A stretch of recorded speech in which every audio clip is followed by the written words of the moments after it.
Good evening, everybody. My name is Kiva Samuel, and I serve as chair of the Planning Commission for the second year now. And my day job seems to be modeled a little bit. Some people think I work for the city. That's not so much the case. I am in multifamily operations, so you think of an apartment community, who the employees are, how the building is designed, fire department compliance, OSHA compliance, training, development, etc., etc.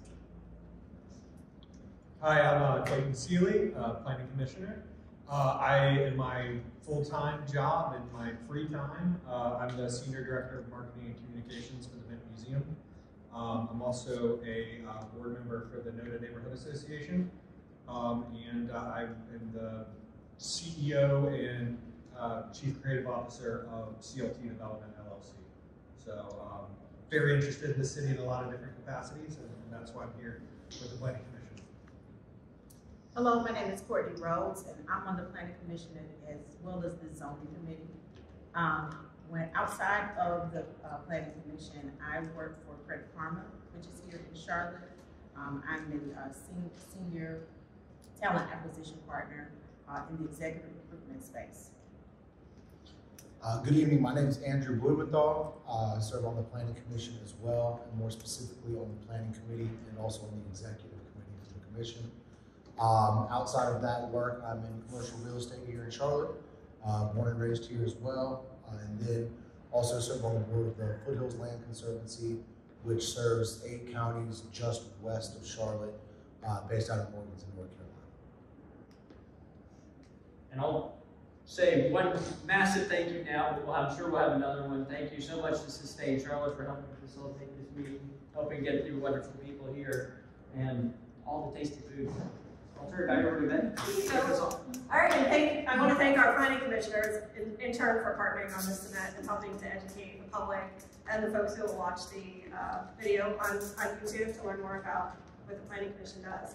So what I want to do as somebody from Sustain Charlotte, we are an organization that advocates for sustainable transportation choices and equitable, sustainable land use. And then, of course, the land use and transportation have to work together. So zoning is really about deciding as a community whether proposed land use is acceptable or not in alignment with the community's vision for growth and development. So what I'd like to do is just share some of a sort of a sustainability perspective, really some environmental considerations that are really important for all of us as residents to think about when we talk about the massive growth that is coming to our area and figuring out where to build things and where it's not appropriate to build certain things, because every decision has an impact on our sustainability. So we use a pretty simple definition of sustainability at Sustain Charlotte, which is the ability to meet our needs today without compromising our ability to meet our needs in the future. So that's our future as individuals. It's also the future of the children that are in our community today, the people who are moving here, and even future generations who haven't been born yet. And there are slightly different estimates since the pandemic of how many people are expected to move to Charlotte and be born in Charlotte over the next 20 to 25 years, but hundreds of thousands. So this raises a lot of sustainability questions. Where will these people be able to live? We already know that there is a shortage of housing in our communities. How will people travel? How will the decisions that we make affect access to jobs and food and education and all those daily destinations that people need to reach? What will the air quality be like? Our water quality and quantity? Will we still have trees and forests and farmland? And we have faced some very interesting growth pressures in Mecklenburg County. So this is a series of maps from the Center for Applied GIS Science at UNC Charlotte. In 1976, this is what our region looked like. So Mecklenburg County is in the center there, with the city of Charlotte as a white star. And for the entire region, forest and farmland covered 95% of the land, and only 3% of the land was developed, had something built on it. The population in the whole region in 1976 was just over 1 million people. The human footprint was 0.08 acres per person. So that's the human footprint is really a measure of how much we're sprawling. So go forward 30 years in time, And the population hasn't quite doubled, but the amount of development has increased by 8 times, went from 3 to 24%. And you start to see the sprawl happening. So the development is no longer really concentrated just in the city of Charlotte and the towns, but it's really spreading out along the landscape. And this is a projection of what our region could look like by 2030 if we kind of continue the business as usual patterns of growing without a lot of intention. And there are a lot of consequences to sprawl. Charlotte is a city that largely grew in population after cars were invented, and that has really shaped our built environment. It meant that we spread out on a car scale rather than a human scale. So we're not like Boston and New York or San Francisco. Those were already big cities when cars were invented. So they're easier to navigate by walking and biking and public transit. Some of the consequences of sprawl are loss of tree canopy. So between 1985 and 2008, Mecklenburg County lost about 1/3 of its trees, and the city of Charlotte lost 49% of its trees. We also have challenges with the water quality in our creeks. We have over 3,000 miles of creeks in our county. The biggest threat to them is the increasing amount of paved and impervious surface. So that disrupts the natural water cycle, the rain falls, and instead of just soaking into the vegetation and being released over time, it hits that impervious surface. It rushes into the creeks, carries contaminants with it that harm wildlife, and that big flood of water also physically erodes the sides of the creek. So when you see there's really steep creek banks, that is a consequence largely of sprawl. We also have a challenge with air pollution because we have grown in such a sprawling manner that makes it hard to get around without a car. The main tailpipe, the main pollutant in Mecklenburg County is ground level ozone, which is formed in the presence of heat and sunlight from the chemicals that come out of our cars. And in addition to these environmental challenges, sprawl is also related to challenges with upward economic mobility. So the probability that a child who is born in the lower 1/5 of the income bracket reaches the top 1/5 of the income bracket in their lifetime. So you can see the Southeast United States is not doing well overall. Those are the probabilities over on the right of going from the bottom 1/5 to the top 1/5. So not only are the challenges of sprawl reflected in our environment, they're also reflected in our residents' access to opportunity. And the single strongest predictor of whether a family escapes poverty is commute time. So this has been shown that sprawl and lack of access to transportation choices is a major factor in economic mobility.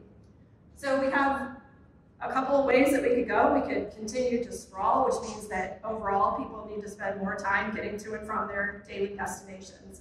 So a sprawling community is usually going to require more driving, whereas a more compact or clustered form of development where most of our at least daily needs are within walking, biking, or public transportation distance means that we don't have to drive as much, or maybe we can even get by without a car. And in 2021, the Charlotte City Council passed the Charlotte Future 2040 Comprehensive Plan. Prior to that, we didn't have a comprehensive plan to guide our growth since 1975. So this was a really important step. Obviously, a lot has changed since 1975, including probably a lot of us in the room being born. So I think there's a lot of great goals in the comprehensive plan. One of the most important ones is the first one, 10-minute neighborhoods. So this says that by 2040, Charlotte's neighborhoods should have access for their residents to be able to take a 10-minute walk, bike ride, public transit ride, to get to most of their daily destinations. So even if you don't have a grocery store or a school within your neighborhood, those things should be easily and quickly accessible to you without needing to get in a car. And the approach that we take at Sustain Charlotte is really advocating for smart growth, which is a very simple concept, actually. It's about building communities in such a way that people can reach their daily destinations without needing a car. So there's transportation choices. People of all ages and abilities have the ability to live within their communities and their neighborhoods. It's not just single-family homes that only work for some people, and then when you get too old to be able to safely drive, you need to move to another community. That often happens. A community that has grown in a smart way has a range of housing types and price points, and it also has a range of transportation choices available to residents. So a smart growth community can happen in a small town or a rural area, or it can happen in a city. So it's always going to look a little bit different, but it's always going to include different transportation choices, different forms of housing, and access to daily destinations. So I'm going to turn it back over to the Planning Commission here. But I just want to let you know about a couple upcoming Sustain Charlotte events. We're doing Sustainability Game Night. And this is all about meeting other people that care about sustainability and playing land use and transportation themed board games in a just really fun environment. So no formal educational program. It's great way to meet people and build your network.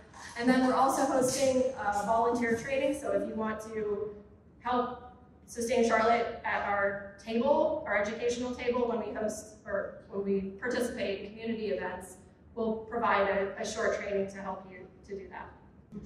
The Planning Commission does a lot, and there's a lot that ended up creating us that kind of helps fill in what, why, and how we operate the way we do. So we're going to try and take you through that, and it's a fair amount, but certainly hang in there with us, and we've got some opportunities. We can have real discussions and everything. You want to stand or? Yes, I'm a bit height challenged, so for the benefit of you guys, so you can see and hear who's talking, I will stand.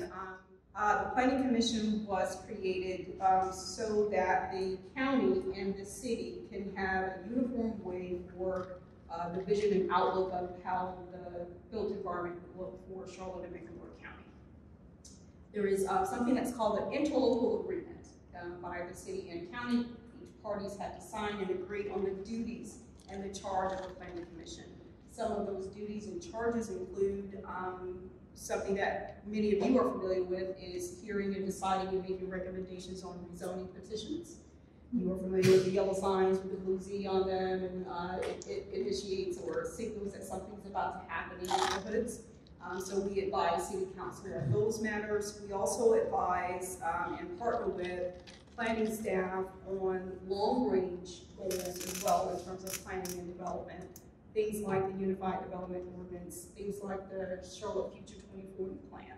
So those have been pretty much the workload for my entire service on the Planning Commission. That's pretty much all I know.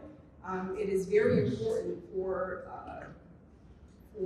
me to highlight there was not another municipality who had attempted to rewrite the ordinance and create a comprehensive plan at the same time.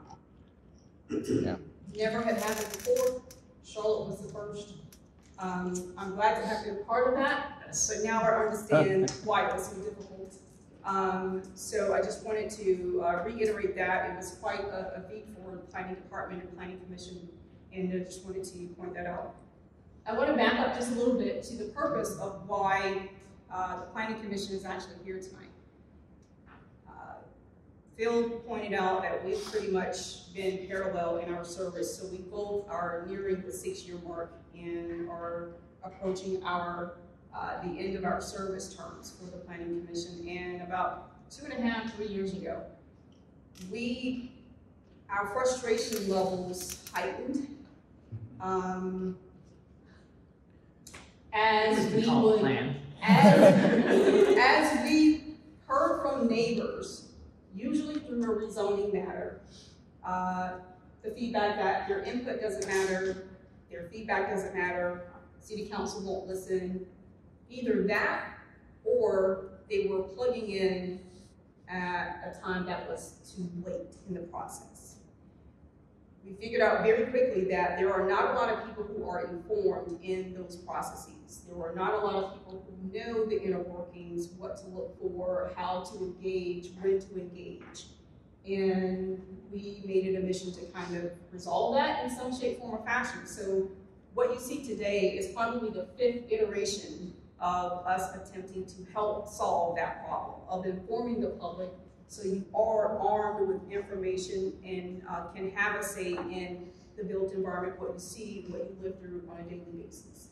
So these sessions, and this is our 3rd of 4 that we've planned, and maybe the Planning Commission in years to come will either repeat this or have some kind of regularity to these types of sessions so that we can keep the public informed.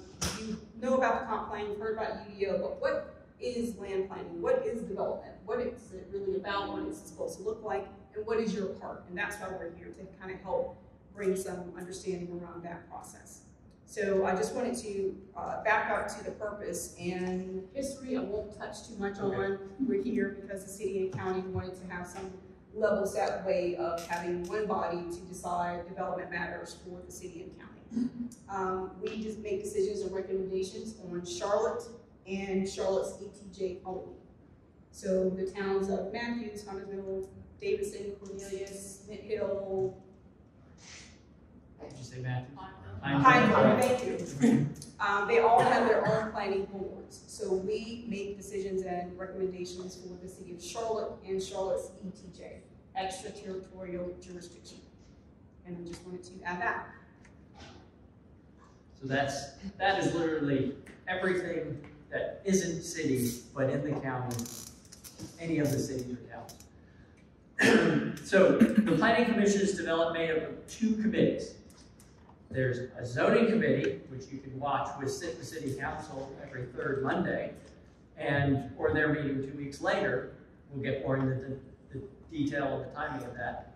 And then there's the committee that does the planning and approves things like the community area plans, or if you ever create an area plan for your neighborhood or community area or anything like that, that's the group that would have approved that. As well as the planning committee, and there's 7 people on each. I realized that was supposed to be in the beginning. There's 7 people on each, making up a total of 14 people.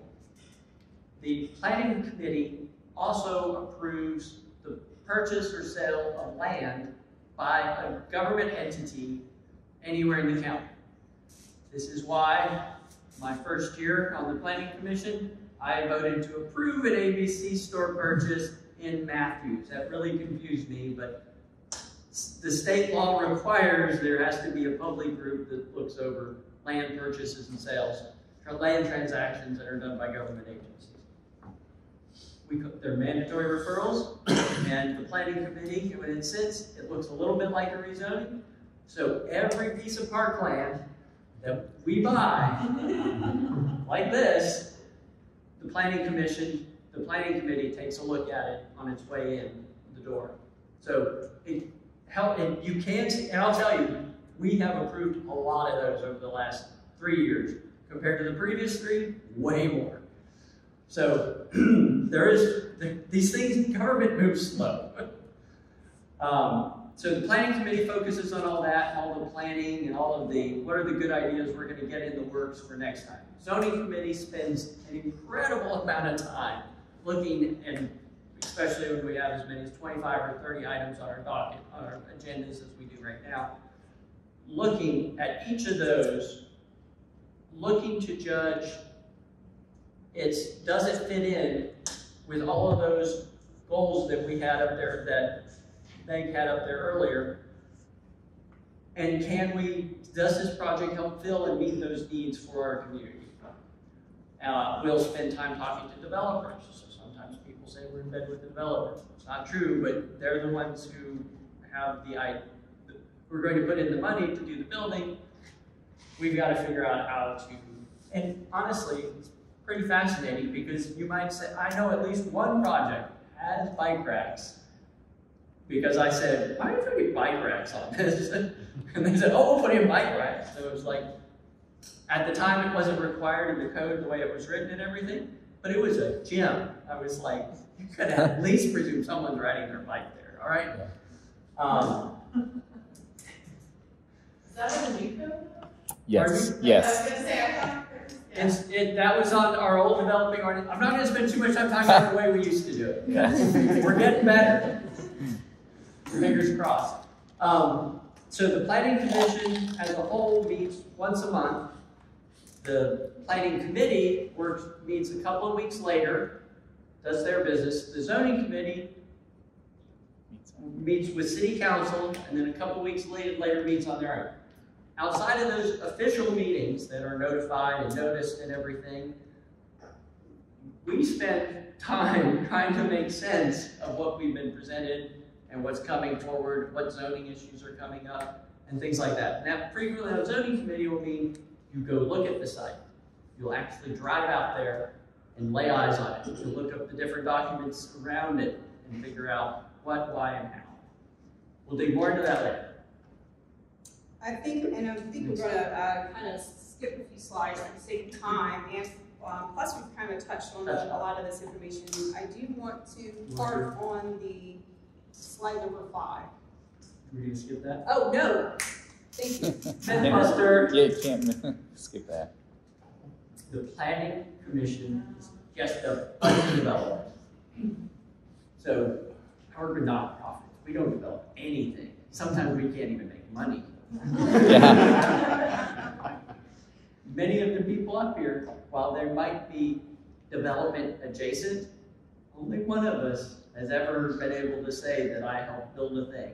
Many of us have been watching and reading and learning about it for a long time. And that, I think, should speak, and that's the number one thing I would say, that if out of all these public speaking that we've done about this topic, I want the people to know we're not a bunch of developers, and it's the key way. I got into this because I was the president of the Plaza Mecklenburg Neighborhood Association. We throw parties. Yeah. That's what they do. It's awesome, don't get me wrong, fantastic, best neighborhood in the city. Go East Side? I don't know, maybe I'll bring it back.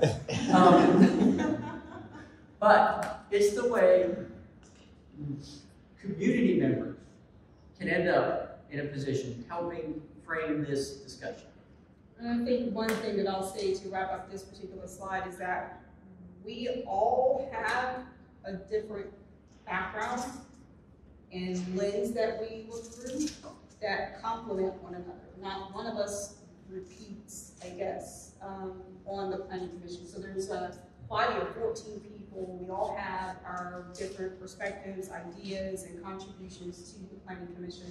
We are not a bunch of developers. As Phil said, we come from a very, in terms of our expertise, it varies. Moving forward a little bit to slide. Thank you. Other ways that we impact the lives of city residents. I just wanted to pull in from the zoning committee's work session. We'll get into it a little bit more, but Transportation Department, Park and Rec, Charlotte Mecklenburg Schools, Charlotte Fire, Charlotte Water, Stormwater Services, Housing and Neighborhood Services, and certain council committees all contribute to the work that we do. They all have an impact on what we decide on and vice versa. So if you've never been impacted by any of those departments or interested in what those departments do, they're impacting what you see on the ground every day, whether you are pulling out of your driveway or you're on your commute to park, on your way to take the kids to school. There is something that you're coming across that those departments have touched. As such, the Planning Commission probably touches something in your everyday life by nature. Overview of Commission's adopted support statements. I wanted to hit on really quickly. So in addition to what we do and what our charge is, we also have our own kind of things that fall within the purview of the Commission that we have a special passion for. And over the years, we've adopted some support statements. These are things that are in the wheelhouse of either the Board of County Commission or Charlotte City Council, to where we want to make sure that those bodies of elected people know that we support these particular things. Here they are. Economic mobility. I think Meg hit on that in her intro. Our economic mobility support statement targets things like upward mobility, of course, equity and allocation of resources. So when we see that there are sidewalks being built left and right in one area of town, we want to make sure that they're being equally distributed, those types of resources. Intergovernmental collaboration. This has been, although the Planning Commission was formed by a partnership between the city and county, there's not a lot of partnership that happens. You guys are not foreign to that idea, but those two bodies, we impact their work and they impact our work. So we want to make sure that they stay aligned with what we're doing, they stay informed with what we're doing. So we report out to certain Board of County Commission subcommittees, as well as Charlotte City Council subcommittees, and vice versa. Historic districts, I think, is one of them. Hartco is another one. But we also visit, as a matter of fact, I have one upcoming to the Environmental Stewardship Committee for the Board of County Commission. So we keep that line of communication open, and that is part of our charge and what we support. Environmental statement. So Commissioner Blumenthal, who is at the end of the table here, in his first year, I think, on the Planning Commission, if I'm not mistaken, helped pen our environmental statement, support statement, to where we can put more of a laser focus on things that impact our environment. And I do want to say that if you haven't already, please make sure that you sign in at the clipboard at the front so that we can forward this information to you at a later date in the future. Housing affordability is another one. Now, there's not a whole lot that we can do legally, the Planning Commission, to, what's the best fitting word? Mandate housing affordability in developments. It's not legal. We can't even ask the question as we are evaluating rezoning petitions. We're not allowed to. However, we can support things like increase in the threshold for the Housing Trust Fund, reviewing the policy of Housing Trust Fund dollars and the allocation. So those are ways that we can encourage more housing affordability within the purview, again, of the commission. And then, last but not least, this year, and this is actually what led to the partnership between Sustain Charlotte and Charlotte Mecklenburg Planning Commission. The Planning Commission has talked about a list of rezoning changes, things that we are directly responsible for that we felt could be tightened. Oh, I'm so sorry. We felt could be tightened up or better organized, etc. But one of those things that we were really passionate about was that in a typical rezoning, you usually hear noise made about the traffic congestion. There's too many cars, it's going to be too much traffic, or the schools are already overcrowded, don't put this apartment community here, etc. But nobody's talking about the impact of the creeks, or air quality, how what we do impacts the level of service that our emergency management so infrastructure can provide services. Nobody's talking about that part. So this year, hopefully in the next 2 weeks, 3 weeks, we will adopt our rezoning review considerations. That document basically is a list of things that we will consider in review of rezoning petitions, and that list primarily focuses on things that impact our environment or sustainability matters.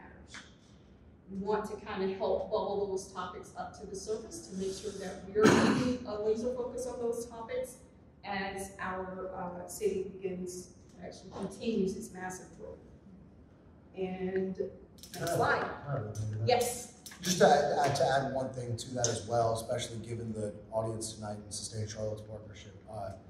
This year, for the first time, we also created an environmental subcommittee of the Planning Commission. So that will now last in perpetuity going forward. So every year there will be 3 members of our 14 total that will be on that environmental subcommittee to help, whether it's the rezoning review considerations or the environmental statement, to help make sure that the other commissioners, members of the public, all stakeholders, keep those issues at the forefront of their minds as we make our decisions. I don't want to get into the weeds on it, but again, given the audience here tonight, I wanted to make sure that you were aware that's also a part of the focus of what we've been trying to accomplish, especially this last year, to make sure that, again, those factors come into play as we make the decisions in the work that we do. Thank you. You got it? No, absolutely. Thank you. That was actually, that was the topic first, that bridged the gap for this meeting. I saw 2 hands. Yes, ma'am. You're talking about the carbon footprint. We're basically FINCO, Far East Neighborhood Coalition, the unknown chartered land of Charlotte. And right now, we have a zone petition that I brought up the carbon footprint.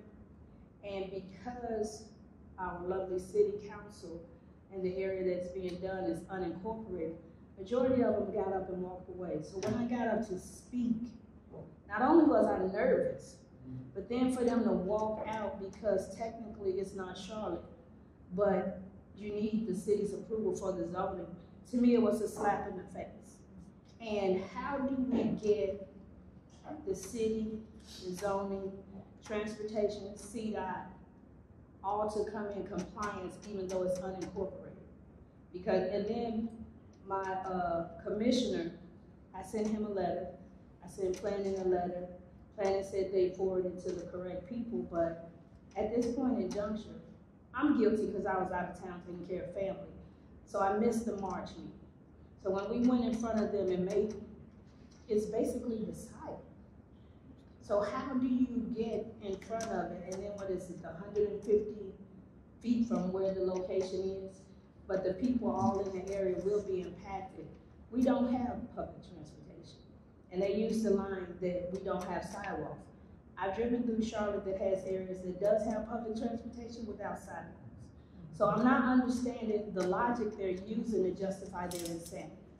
Then I'm not understanding how, if you throw out the 2040, and I pointed out how it was not in compliance with the 2040, so I want to know how they're making these decisions and how it's affecting us and not affecting us, because they take the 2040 and say, oh, it's in compliance, but you haven't gone through the neighborhoods, it's not in compliance.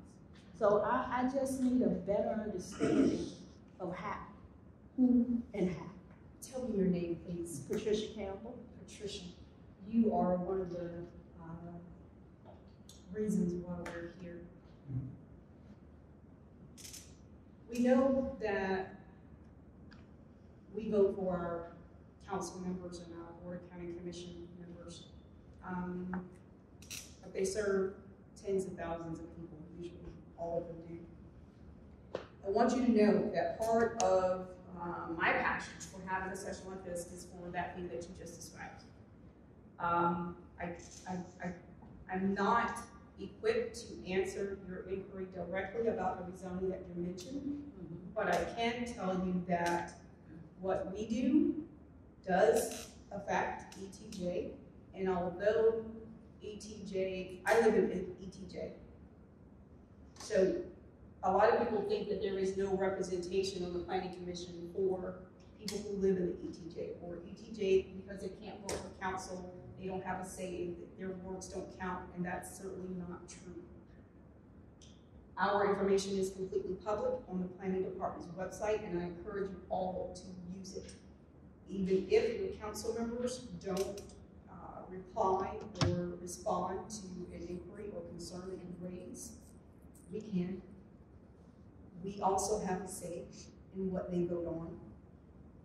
Can they vote against what we say? Certainly. But there are ways that we have figured out to make them pay attention to something that we may not be in favor of and have it in writing. So what they do with that information, of course, they're at liberty to do as they wish.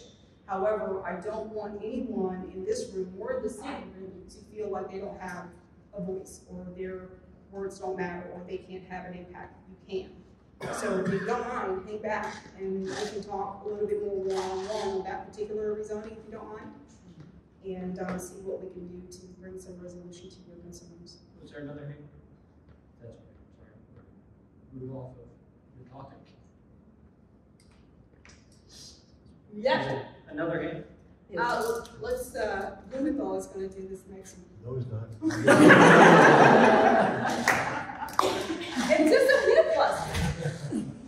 So the reason why I feel that I put these myth busters in here is because, number one, what we talk about can be boring, so we want to make sure that you guys stay awake, number one.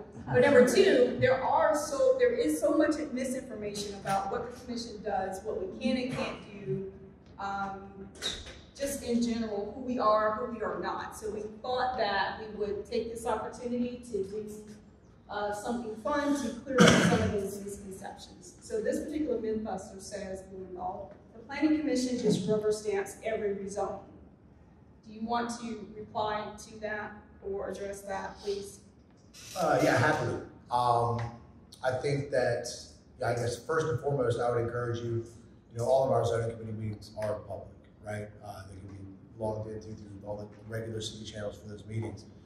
I would encourage you to tune in so that you would see that that's not the case. I think that kind of going back to a previous point, everyone on the commission at this table in front of you and then the remaining 9 members, they bring a different stakeholder perspective, right? And different priorities. And so we really go out of our way to try and examine, especially through some of these environmental considerations that we're working on now, to examine every petition through that lens.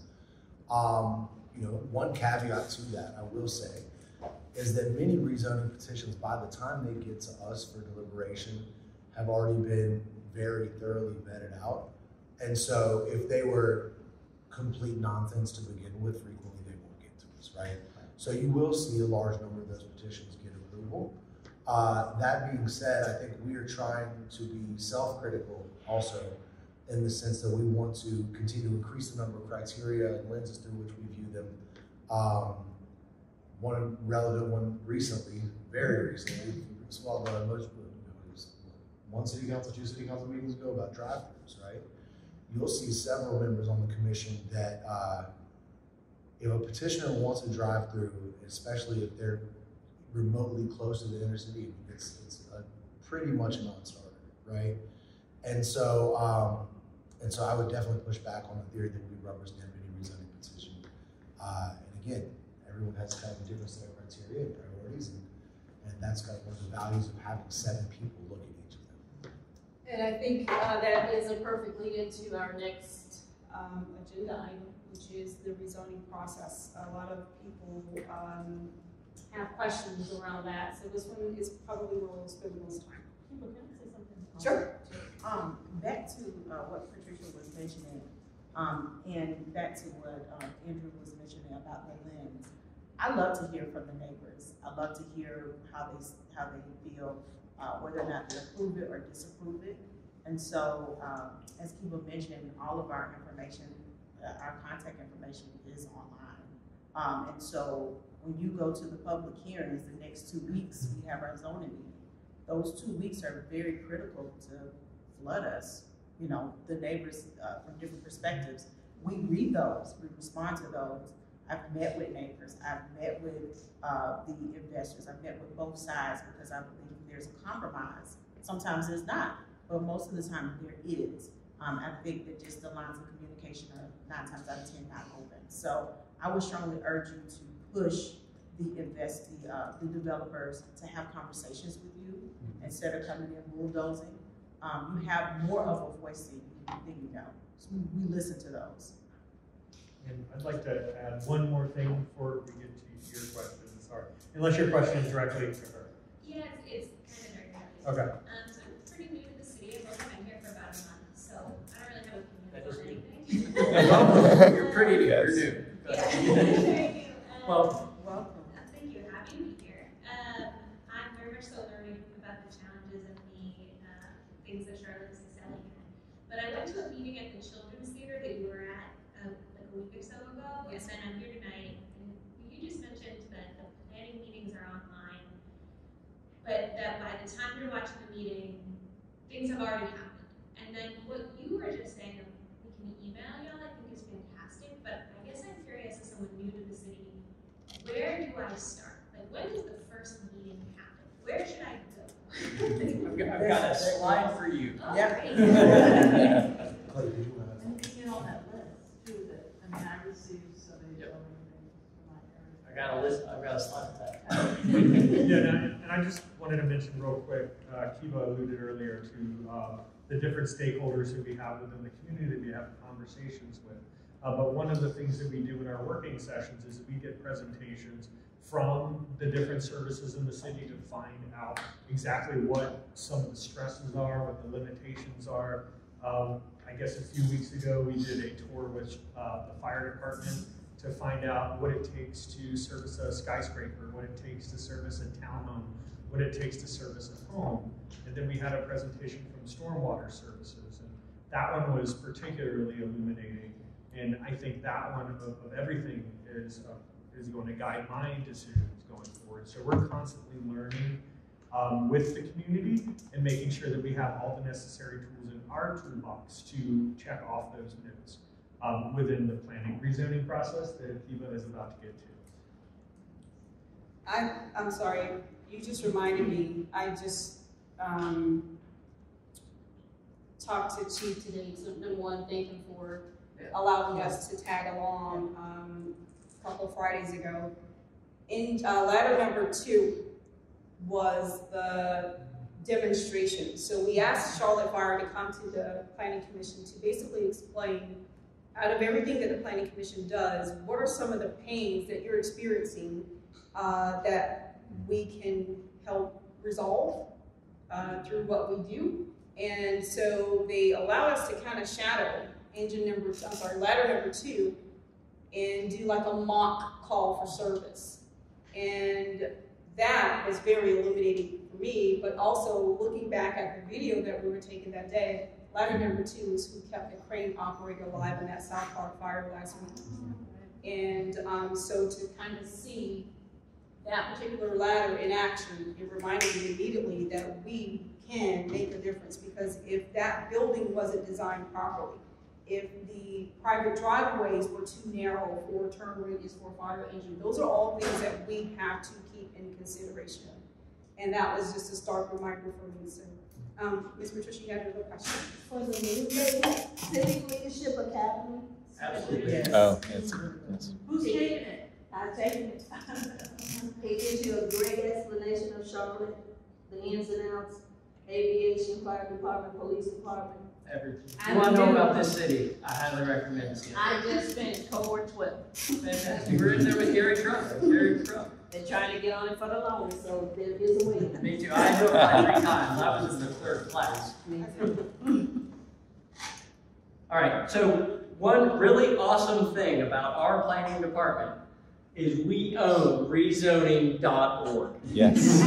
If you see a yellow sign, if you hear a neighbor complaining about some rezoning, if you hear about on the news they're rezoning XYZ, go to rezoning.org and you can learn more about it. Answer part of your question. There's more to come. Yeah. There's a lot of ways you can find out about the process. And this page will have on it, literally a map now. Years ago, we didn't even have a map. Right. It took us a while to get that. We have a map now, so you can just look and say, that's what I'm talking about, and you'll see. And you'll also be able to identify, hey, you know what? There's 5 other properties around there that just rezoned too. That can help tell you something about a part of the city that you might be interested in and learn more about what's happening there. So this whole process can take 4 to 5 months at the shortest. So, and usually it's way more than that. And I think this last couple sessions, the oldest one I've seen was one from 2020. So 3 years ago, something that started in the process finally came across the finish line with us. So it's a little ladder, it's a nice graphic that stole part of it from the planning department, and I've adapted it for our use. But I'll walk you through the whole thing quickly, stop and ask questions at any point, because I know this gets in the weeds a little bit. So, developer guy comes up with a great idea and owns the land already or has rights to use it however he wants within the code. He goes to the city, and usually he says, I want to do this. And they'll say, oh, this is the problems you're probably going to have with it. You're out towards pre-submittal. It's before he's applied anything. If you happen to already know the developer, if you're a community leader, or you just happen to, this is a great time to be involved. No one ever gets involved this time because it's so early. However, a couple weeks into it, usually they'll come up with their grand idea if the first passes the first sniff test with staff, and they'll file an application. That application will take 2 to 3 weeks to kind of go through the system. And then you'll start seeing it pop up to the rest of the world. And that's when the yellow signs are going to go up 2 to 3 weeks after the initial application goes in, and you'll start seeing some initial mailing notices potentially start to come out. Press pause right there, I'm sorry. Good point. Patricia, you mentioned something I just wanted to highlight. I think this state legislature mandates certain things for planning department development and the rezoning process. One of those things is that there is a minimum radius that notifications have to be sent out. So if I live here and there's a rezoning happening way over here, it's in my neighborhood, but I'm about 1,000 feet away, I will not be notified. Unless, Oh, let's get on the list. unless you. Hold on. I'm not required, the city is not required to notify neighbors outside of the 300-foot radius. And that's a state level thing. Charlotte goes 500 feet, so it does go beyond state requirements. However, in addition to that, they also send notifications out to local HOAs that are close to this particular development, and they have a neighborhood contact list. So if you are or signed up for the contact list, and you can find it also on the city's website, then you may also get a notification from there. However, the state requirement is only 300 feet. The city does 500 feet, but they also do next door notifications, right? Because So you get more and more traffic there. they've listened to some of the feedback about, a lot of people don't find out about these things until it's last minute or too late. But local HOAs will always get those rezoning notifications also. And your HOA needs to be active, or your neighborhood association outside of the homeowner part. We have a lot of neighborhood associations still, especially here on the east side. And contact list needs to be updated With the city. So your local leadership could be that one of the first tripwires, and frequently it is. And that's how I was able to get it, because I serve on Finco's board. There you go. Sorry. So that kind of worked. Maybe not the way the outcome they wanted, but I'm glad you were there. You were part of the process. So after that, staff will give them a first review.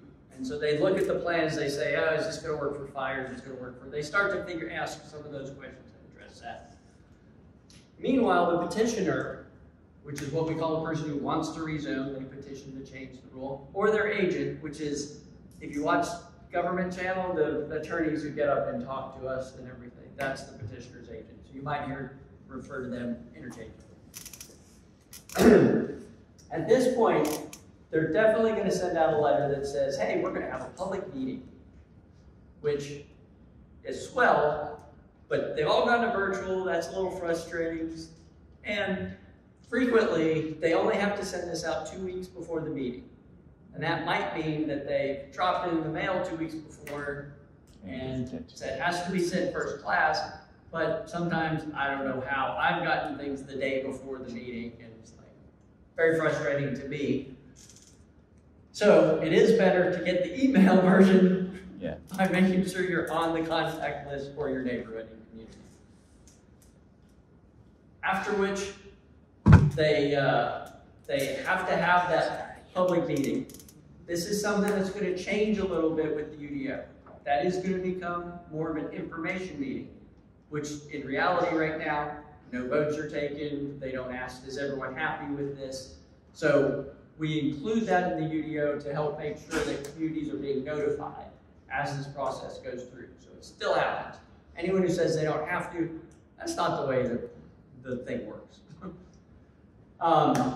Staff's going to look at it again and note that there's this iterative process going on. These projects get better.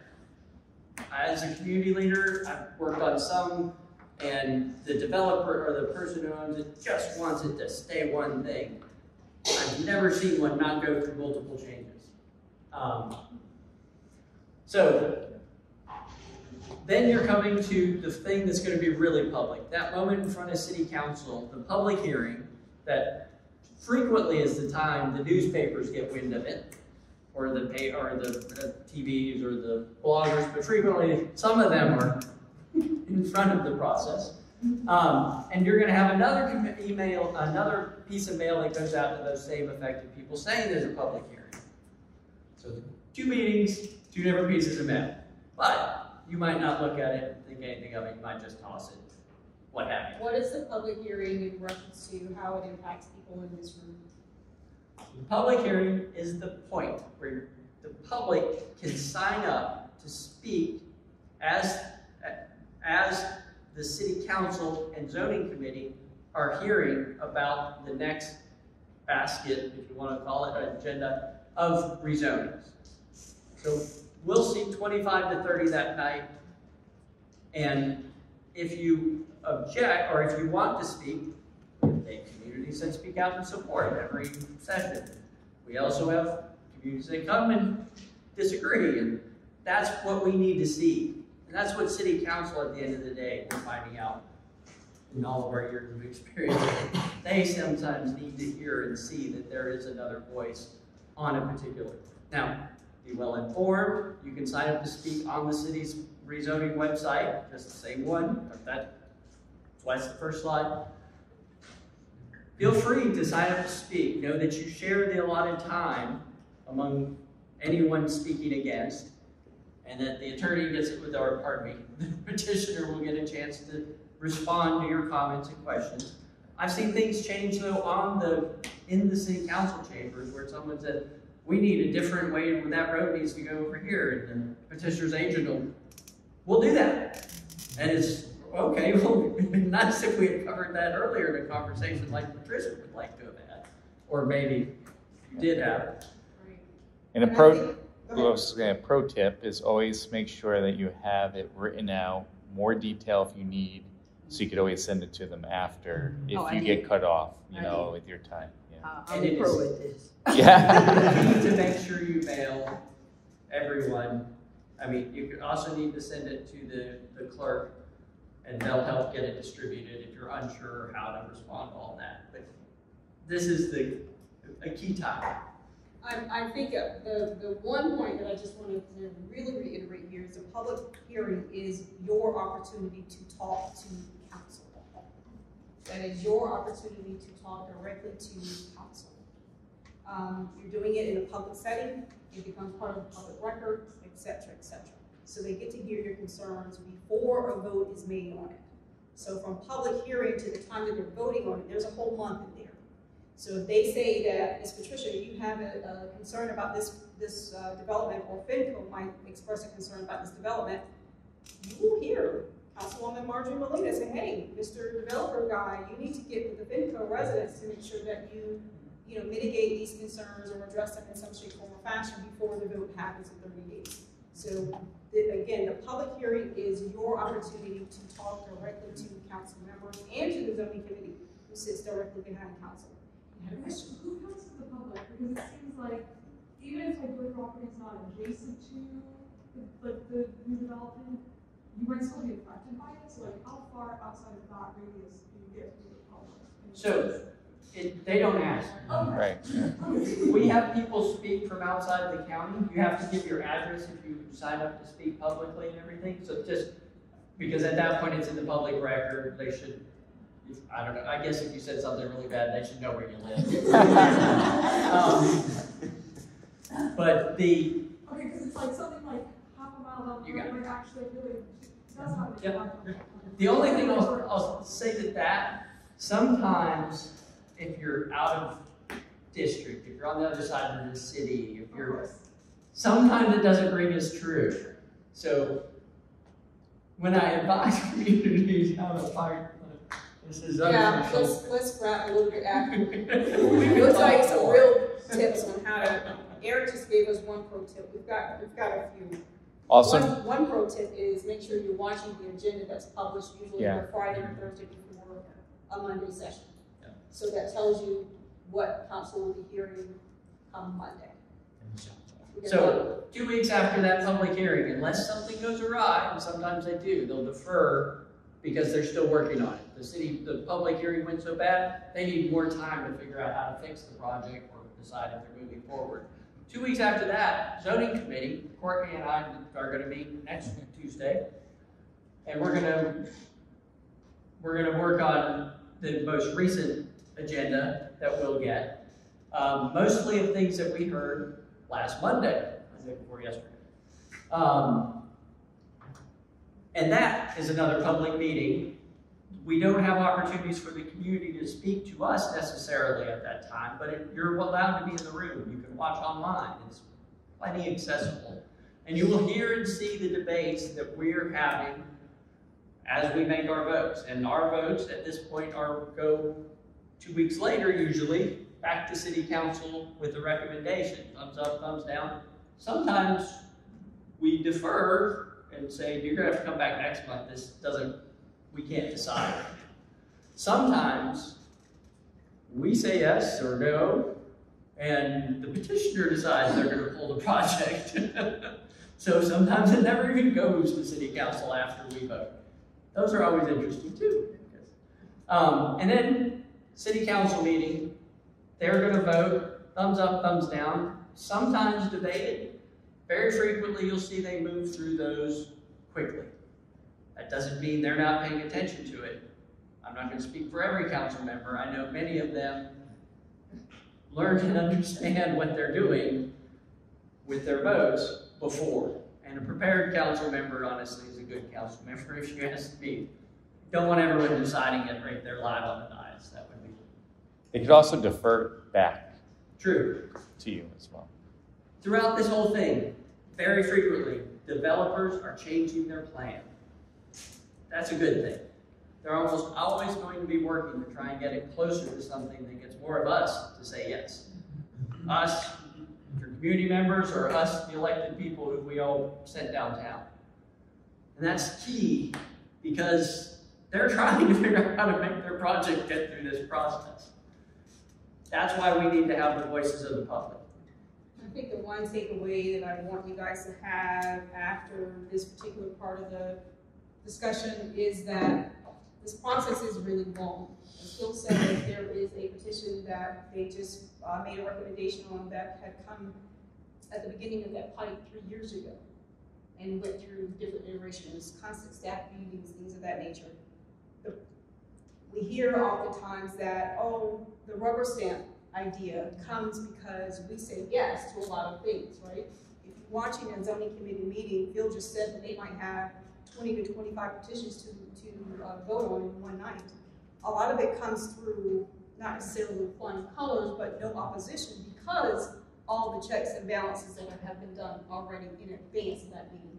Not from public hearing, not from the 2 weeks that we get to study, but the 2 years potentially of the different iterations, the constant changes, the making sure that CFD is good, no opposition, making sure Charlotte Board or CMS, all of those departments have a say in this process as well.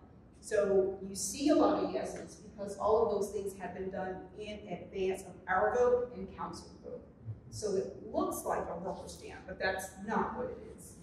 It could be that they were told no for 2 years and they finally came up with something that was passable and acceptable based on what they thought they could get through zoning committee or city council. And I just wanted to say that. And also love to note, and as she mentioned earlier, rezoning.org. It's always great to go on there and see just how many iterations things have gone through. Recently, we started getting some email from community members in what is 2022-177 rezoning. And when I started diving into that to find out, and I'm not on the zoning committee, this is something that I'm passionate about, just to see what the issues that they had were, trying to align with them. And then the first thing I saw was there had been, I believe, 3 rezoning revisions thus far. So going through and seeing just how many iterations some of these go through, that is tracked in public and something that's really important to see. And as you learn about this, just to see exactly, compare it side by side, see where the changes were, see what the developer is trying to do to appease the community. I just wanted to mention that real quick. It's a very good. Okay. And we'll fly through these slides. We do have, the meeting time is to end at 7:30, but I'm here until 8 o'clock. So if you guys don't have, or not brave enough to ask your question in public, feel free to, we'll hang out for a few minutes afterwards. All right, Mythbuster. We've had a nice little dialogue, and who's got one? Or do you have a question? Yeah, a question. Now's a good time too. I have a question. Go ahead. With the UDO going into effect June 1st and the buy right, I've seen some developers pull out because they're not getting what they want, but they know with that UDO going into effect on that buy right. So how do we, the community, stand on that issue? When you say pull out, what do you mean? I've had one developer in the area, he looked at it, and we were constantly arguing with him because of location, the sewer concerns, the congestion, but his land is owned by right. Right. Wow. Yeah. I'm sorry, we have a friend outside. Wildlife, there's a raccoon over here. Right. And I guess you're saying that the developer now doesn't want to develop the project. No. Under the we're old- presuming that if he pulls out and UDO goes into effect, the community, can we still fuss even though it's by right and by right has a, okay. Now you see him? Let's hold that question until the end, because I want to definitely want to hear the rest of Dive it. more into that. Yeah. So, Celie, do you know a good myth that the planning Something commission that's well a informed? rumor out there that we can dispel. Ooh, I don't know. Courtney, you got one? No. I think we've talked You about. got all rubber the stamp good usually. ones. Yeah. I mean, maybe with me in particular, as someone that's a pretty big transit advocate, it's that we don't care about cars. And I think we care about mobility in general. You That's know, true. no shares, it's really important that there's a lot of different opportunities to get around the city. Maybe that's just me in particular, but I think that's a lot of people. So. It's a show. So, to that point, one other mythbuster is that we don't care about pedestrians or bike users. That's not true either. So a lot of the rezonings that we consider, we talk about the bike zones as well as pedestrians. A lot of times the developers will understand they're coming into a community that is already a 10-minute neighborhood. And so they may have to, based on whatever they're developing, they may have to assist with the pedestrian walkways and things of that nature. So that is something that is always at the forefront when we're making decisions. And to Courtney and Celie's, to their point, Charlotte was pretty much, at least its current iteration, was mostly built auto-centered. That was by design. And to, not necessarily we're trying to undo that, but it's necessary for improvement in our air quality, carbon footprint, I heard you mention that, just to improve our pedestrian environment. And I think that the comprehensive plan, 2040 plan, the companion to it is the strategic mobility plan, right? And so petitions can no longer say we're not gonna put in sidewalks or, you know, we're battling things like parking minimums. That's a debate probably for another day. But the strategic mobility plan takes the focus singularly off of automobiles and kind of spreads the wealth. So pedestrian, any kind of multimodal options that we can get in terms of a win from a development is what we strive to do. CDOT is our partner in that.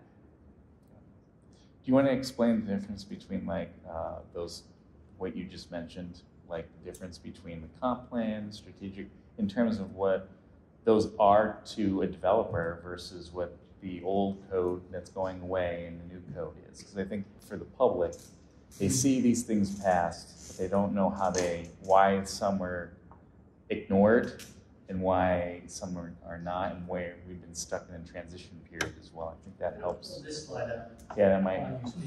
Okay, so the Charlotte Future 2040 plan is, I'll call it the umbrella, right? The umbrella. That's the vision. That's where all the sunlight comes from. That's where all the wishes come from. That's where all the desires come from. That is what guides our policy and ordinance. So if we say that we want our city to look like this, which is what the comp plan does, the UDO now has to build regulations that will deliver to us what we intend to see out of the comp plan. So that's where the UDO comes into play. That's where the strategic mobility plan comes into play. And that's where community area planning comes into play. So those things working together are designed to deliver the intent of the Charlotte Future 2040 plan. Is that good? Is that good? And one being policy and vision matched with our current old zoning can't be legally enforced because the old zoning had no comp plan. The last comp plan was in the 70s, right? So it had no vision, it had no companion, no umbrella to influence it. So these last several years, we've been living with this old code that is legally binding to developers with a vision that was created that can't really pair with it. But the UDO is supposed to be able to be guided, it was guided, created with the comp plan in mind. Yes. So it's And gonna. I think to put that on the ground for some folks, you may be walking down a street, let's just call it Harris Boulevard.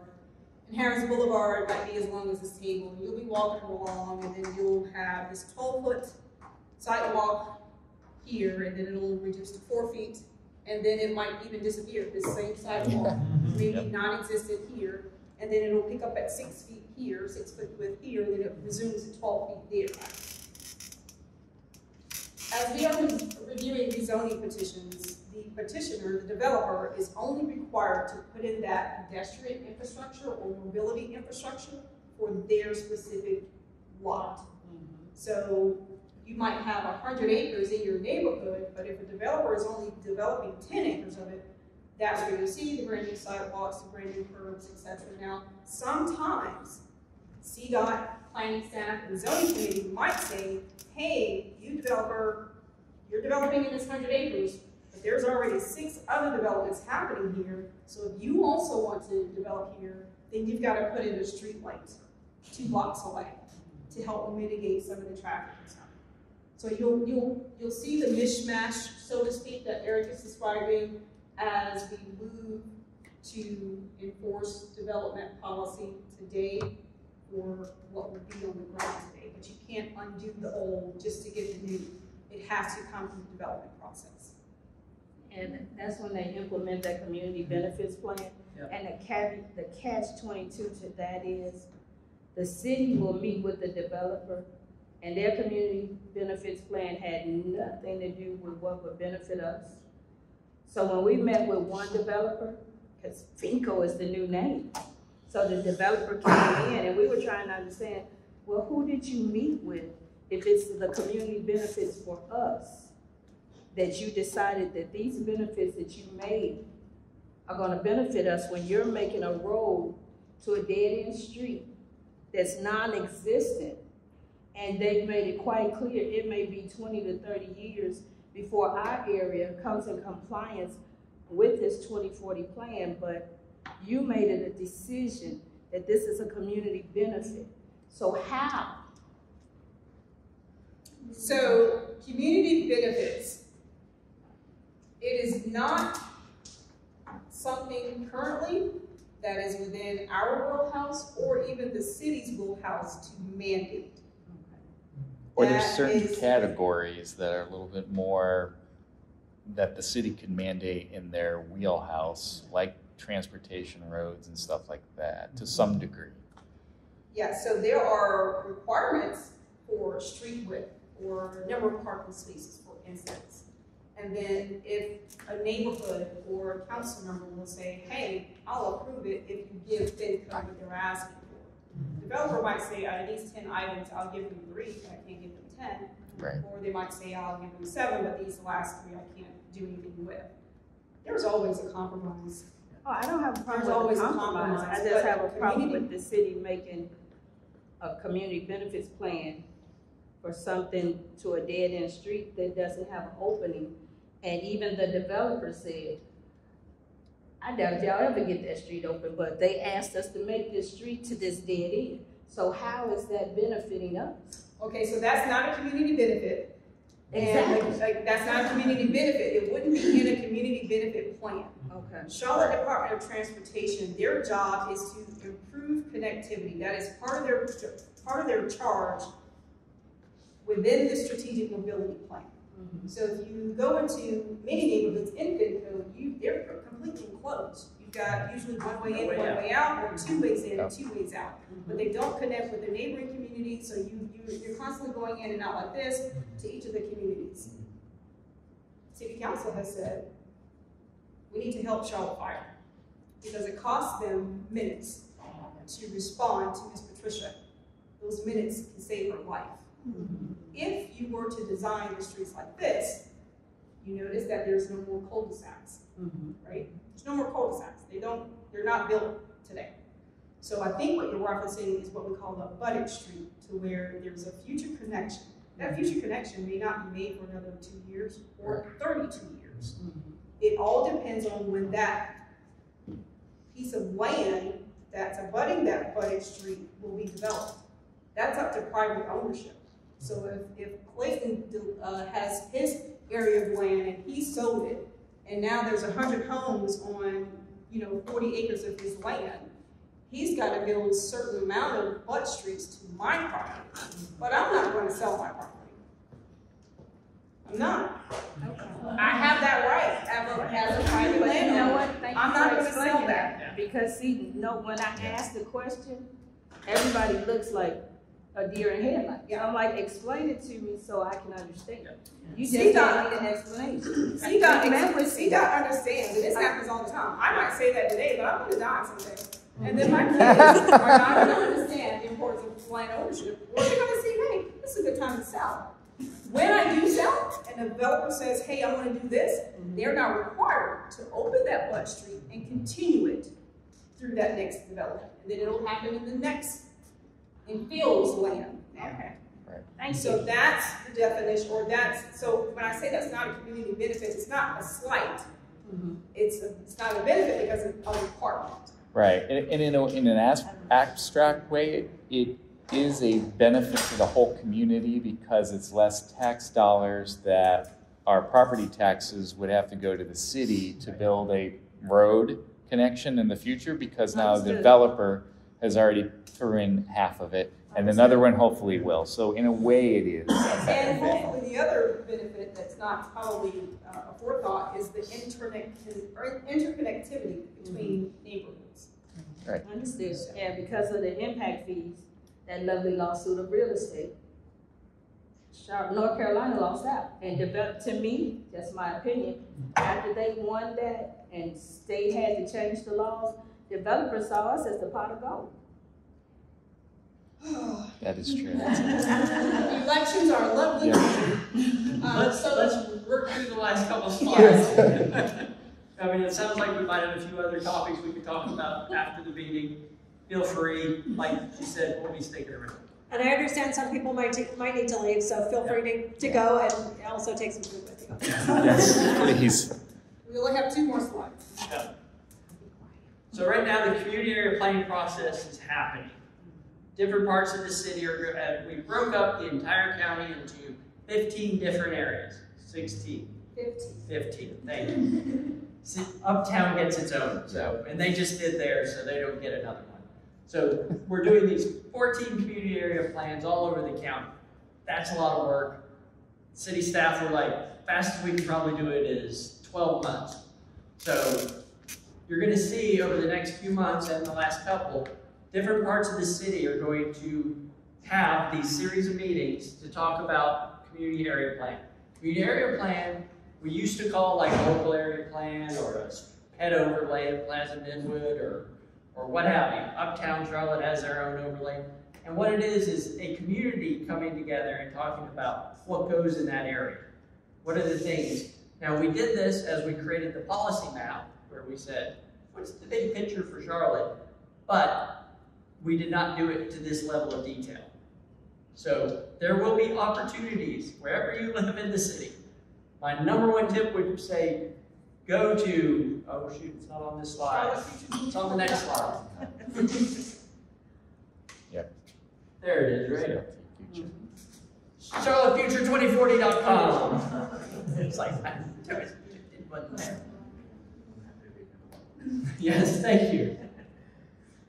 Sign up, plug in, participate. On there you'll see where you fall in the city. You can literally put your address in and it'll tell you, or you can just look at the map because you know where you live.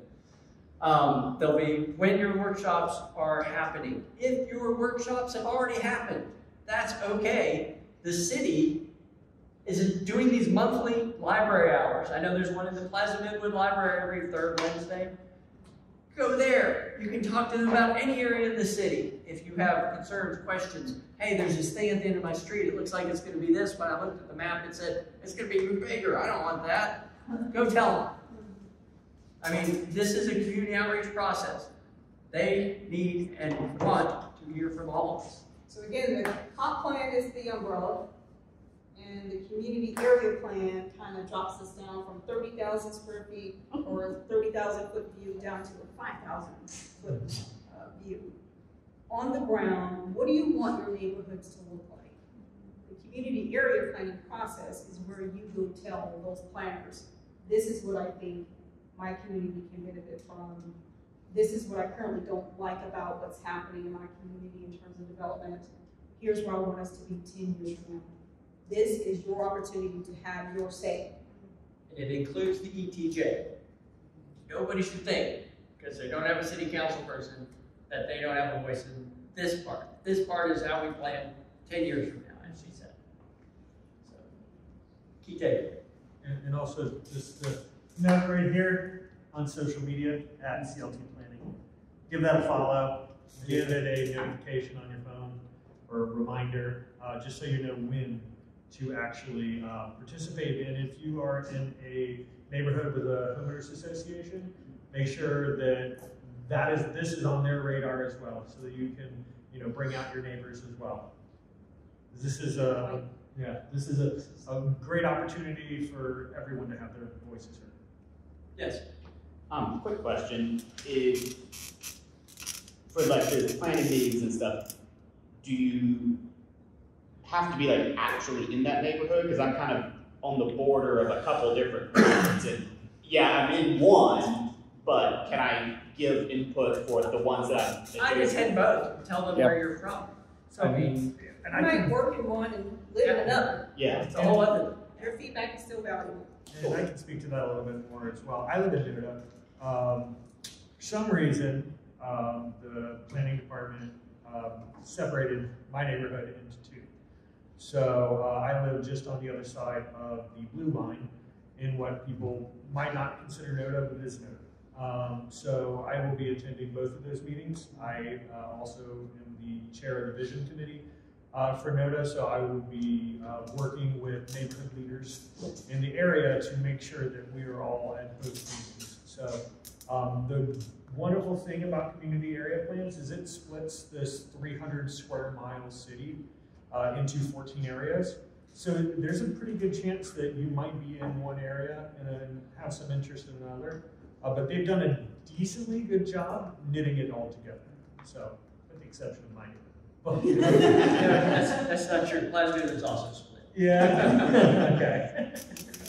Okay. I think finally. That's what I have as mine. So finally, we're getting ready to leave. Like we have served our first 3 years or second 3 years, and we're not allowed to serve anymore. Are you allowed to put on a mustache? We'll talk about it. Technically, you can be gone for 12 months and then reapply to see if you can get appointed. So I will say that the planning commission of I think there's 34 advisory boards to the city. It is the one that requires the most amount of time. Biggest time. This is where we get you on joining us, by the way. Most advisory boards require a 2-hour commitment a month, a 4-hour commitment, maybe 6 hours a month. The planning commission, when you look it up, it'll say we want 24 hours. And I'll be very honest with anybody, when you get on zoning, or if you serve in a leadership role. Not yet. Don't go there yet. Okay. 24 hours. The work that you do is so impactful.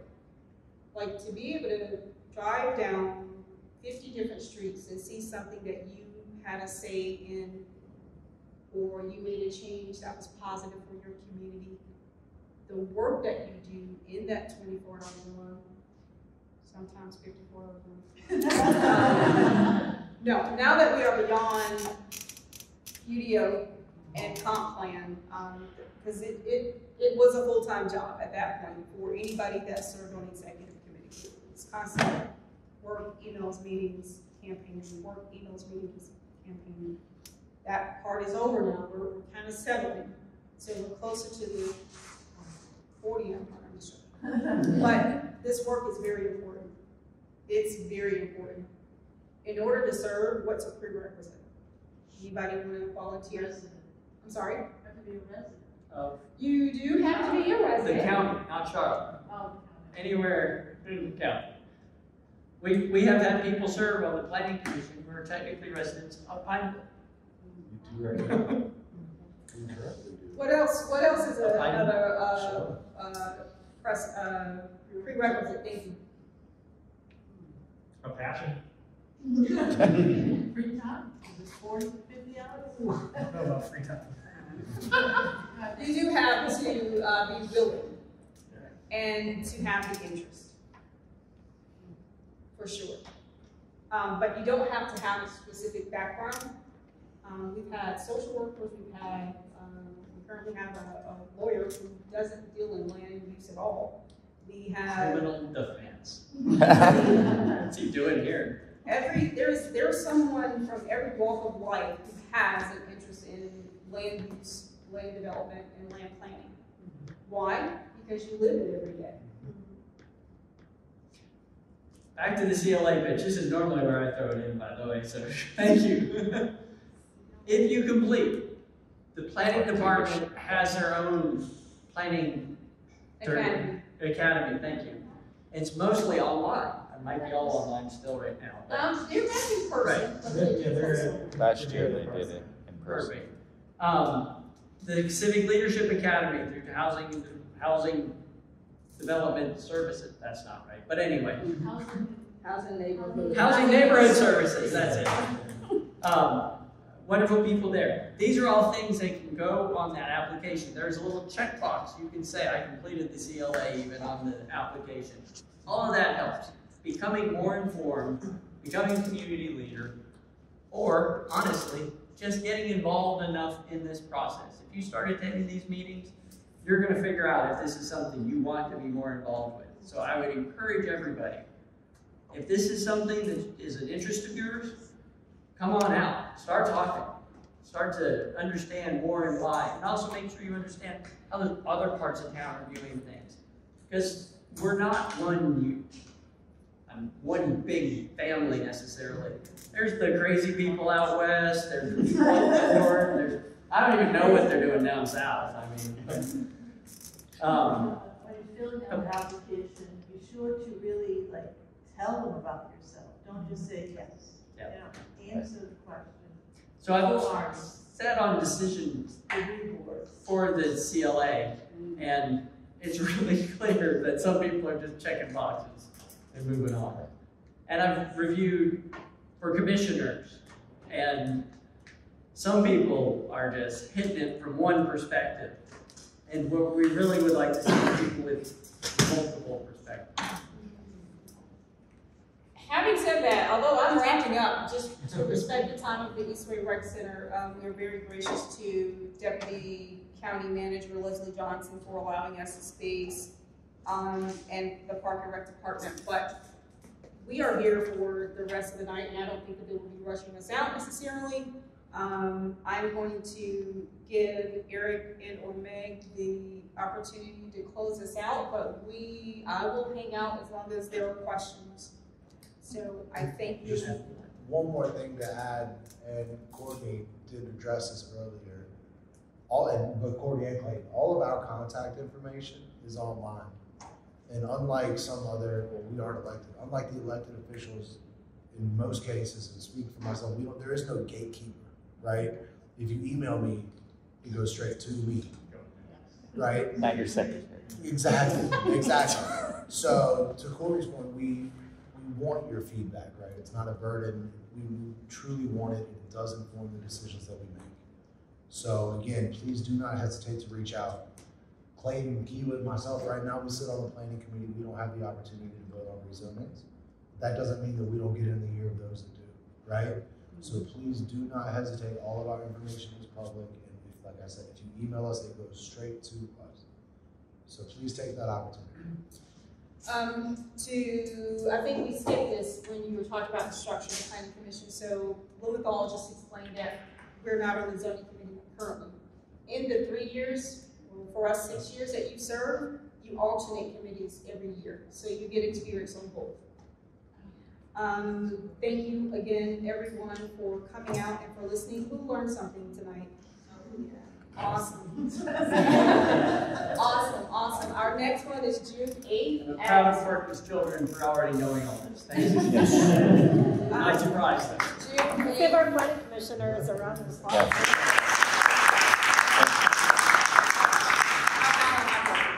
Mountain Island Library, June 8th is our last session. I have a question, because the one you did on the 17th and the one today, it's basically the same thing, except it had two.